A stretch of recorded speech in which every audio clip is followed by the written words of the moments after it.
है कौन गाल में नए एफ के खिलाफ जाने चलती थी ताकि वह ज्यादा दौलत हासिल कर सके। उसका पहला पति उम्र में उससे काफी बड़ा था, लेकिन वह पत्नी खुद ही उसे पानी और चाय देने की जिद करती थी। वह चुपके से उसके पेय में नींद की दवा मिला देती, पर एक जहरीली सुई की मदद से उसकी आंखों की रोशनी भी छीन ली थी। जिसके बाद वह उसे बाहर पर घुमाने के बहाने ले गई। छोटी पर पहुंचते ही उसने झूठा बहाना बनाया कि वह उसकी तस्वीर लेना चाहती है। जैसे ही वह ध्यान हटा, उसने बेरहमी से उसे नीचे खाई में धक्का दे दिया। इससे उसे बीमा का बड़ा पैसा मिल गया। चूंकि वह एक स्कूल में बच्चों को पढ़ाती थी, इसलिए पुलिस को उस पर कोई शक नहीं हुआ। जब उस पैसे का इस्तेमाल खत्म हो गया तो उसने अपने छात्रों के माँ बाप को निशाना बनाना शुरू किया। इसी दौरान उसने एक तलाकशुदा आदमी से शादी कर ली, जिसके साथ एक बेटा भी था। उसके ठंड को हटाने के लिए औरत ने रात में उसके सीट बेल्ट पर गोंद लगा दी। जब वह गहरी नींद में था, जैसे ही वे एक सुनसान इलाके में पहुंचे, उसने जानबूझकर गाड़ी को वो रात प्रकार सीधे झील बचा गिरी। उसने जोर जोर से चिल्लाकर घबराने का भी नहीं किया। उसका पति जाग गया और यह सोचकर कि कोई दुर्घटना हो गई है, उसे और बच्चे को बचाने की कोशिश करने लगा। उसने पत्नी से कहा कि वह पहले बच्चे को लेकर बाहर निकल जाए। जब औरत किनारे पहुंच गई तो वह जोर से हंसने लगी। उसने ठंडे दिल से कार की छत बंद कर दी, जिससे उसका पति अंदर ही फंसा रह गया। जब तक वह सीट बेल्ट खोल पाया, तब तक पानी कार में फंस चुका था, पर वह बाहर नहीं निकल सका।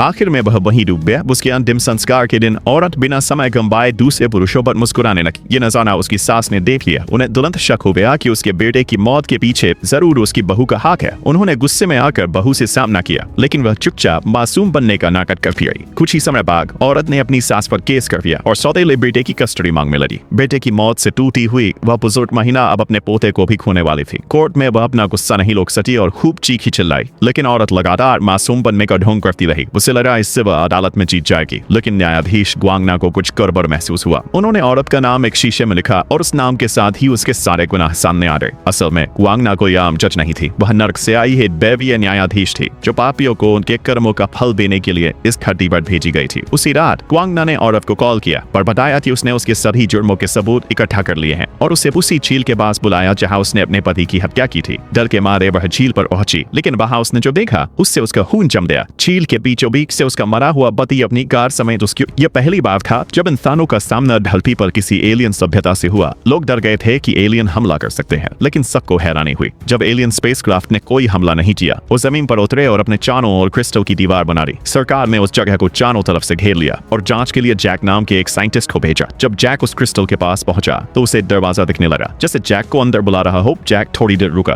लेकिन फिर उसने अंदर जाने का फैसला किया क्योंकि उसे पूरी मानव जाति के लिए एलियंस के इरादे जानने थे। अंदर सब कुछ अंधेरे में था। तभी वहां एक आदमी आया जो बिल्कुल जैक जैसा दिख रहा था। उसने बताया कि वो आर्कियन है और उसने जैक का रूप लिया है ताकि उसे अजीब न लगे। जब जैक ने पूछा कि वो धरती पर क्यों आए हैं, तो आर्कियन ने कहा कि वो इंसानों की मदद करना चाहते हैं, लेकिन इसके बदले में इंसानों को अपनी सारी रिसर्च बंद करनी होगी। जैक ने तुरंत मना कर दिया। फिर आर्कियन ने उसे एक लोहे की बॉल दी और कहा कि इसे धरती के किसी प्रदूषित इलाके में रख दो। वो बोला कि ये धरती को नुकसान नहीं पहुंचाएगी। अगर हम ऐसा करना चाहते तो पहले ही कर सकते थे। जैक ने बॉल ले ली। बाकी वैज्ञानिक डर रहे थे, लेकिन जैक ने कहा कि अगर एलियंस को वाकई नुकसान करना होता तो वो किसी का इंतजार नहीं करते। आखिरकार वो सब एक पुराने न्यूक्लियर प्लांट में बॉल को टेस्ट करने को तैयार हो गए। वहाँ कोई भी चीज जिंदा नहीं थी। जैसे ही बॉल गंदे पानी में गिरी, जमीन हिलने लगी और हरे रंग का धुआं निकलने लगा। सबको लगा कोई जहरीली गैस है, लेकिन जब धुंध हट गई तो वो सूनी जगह एक हरे भरे जंगल में बदल चुकी थी। हवा साफ थी और वहाँ पत्तियों की खुशबू थी। जांच से पता चला कि वहाँ की जमीन अब पूरी तरह साफ हो चुकी है। लोगों को लगा कि शायद आर्टियन सच में अच्छे हैं, लेकिन जब जैक इस दोस्ती के बारे में सोच रहा था तभी कुछ चौंकाने वाला हुआ। एक पुराना अंतरिक्ष यान जिससे 1 साल पहले संपर्क टूट गया था, धरती पर वापस लौट आया था। अंतरिक्ष यात्रियों का स्वागत हीरो की तरह हुआ, लेकिन जब उन्होंने आर्कियंस का नाम सुना तो उनका चेहरा डर से पीला पड़ गया। उन्होंने बताया कि वो एक ऐसे ग्रह पर गए थे जहाँ ऐसा ही क्रिस्टल बना था, लेकिन वहाँ के सब लोग एलियंस में बदल चुके थे।